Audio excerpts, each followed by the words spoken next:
غازی علم دین شہید ستمبر 1929 کو علم دین بازار سے ایک چھری خرید کر سیدھا راجپال کی دکان کی طرف روانہ ہوا۔ راجپال ابھی دکان پر نہیں آیا تھا۔ علم دین نے اس کا انتظار کیا اور جیسے ہی راجپال اپنی دکان میں داخل ہوا علم دین نے چھری سے اس کے سینے پر زوردار وار کیا جو اس کے دل میں پیوست ہو گیا۔ راجپال موقع پر ہی ڈھیر ہو گیا۔ پولیس نے اسے گرفتار کر لیا اور اس پر قتل کا مقدمہ درج کر کے کیس چلایا گیا۔ علامہ اقبال کی درخواست پر قائد اعظم محمد علی جناح نے علم دین کا مقدمہ لڑا۔ قائد اعظم نے ایک موقع پر علم دین سے کہا کہ وہ جرم کا اقرار نہ کرے۔ غازی علم دین نے کہا کہ میں یہ کیسے کہہ دوں کہ میں نے یہ قتل نہیں کیا، مجھے اس قتل پر ندامت نہیں بلکہ فخر ہے۔ کورٹ نے علم دین کو سزائے موت دی۔ قائد اعظم محمد علی جناح لبرل تصور کیے جاتے تھے اور اس وقت ہندو مسلم اتحاد کے بہت بڑے حامی تھے۔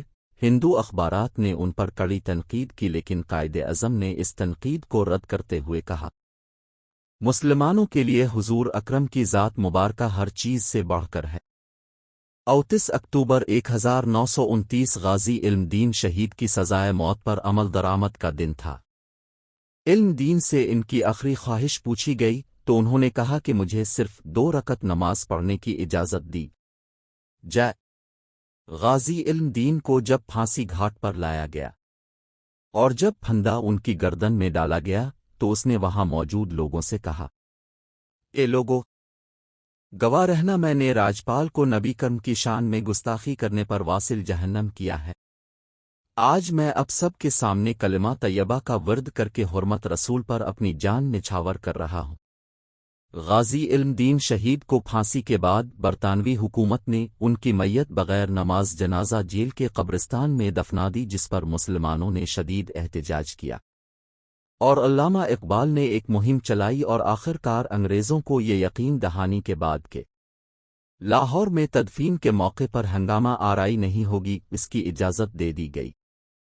15 دن بعد جب غازی علم دین شہید کی میت کو قبر سے نکالا گیا تو ان کا جسد خاکی پہلے دن کی طرح تر و تازہ تھا۔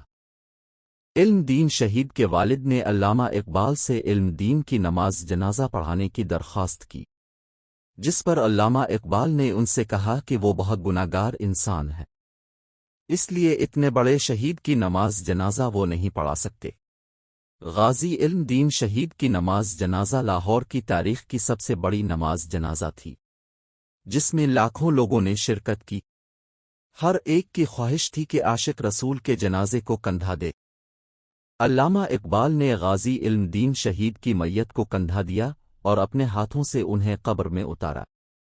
اس موقع پر علامہ اقبال نے نم آنکھوں کے ساتھ کہا، ترکھان کا بیٹا آج ہم پڑھے لکھوں پر بازی لے گیا اور ہم دیکھتے ہی رہ گئے۔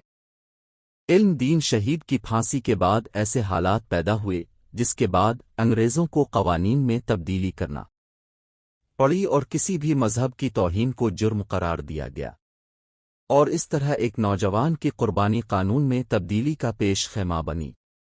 آزادی پاکستان کے بعد توہین رسالت کے قانون کو پاکستان پینل کوڈ کا حصہ بنایا گیا اور 1982 میں اس وقت کے صدر جنرل ضیاء الحق نے اس قانون میں ترمیم کرتے ہوئے قرآن کریم کی توہین کی سزا عمر قید جبکہ حضور اکرم کی توہین کی کم از کم سزا موت رکھی، اور اس طرح غازی علم دین کا واقعہ آنے والی سب نسلوں کو تہ قیامت یاد رہے گا۔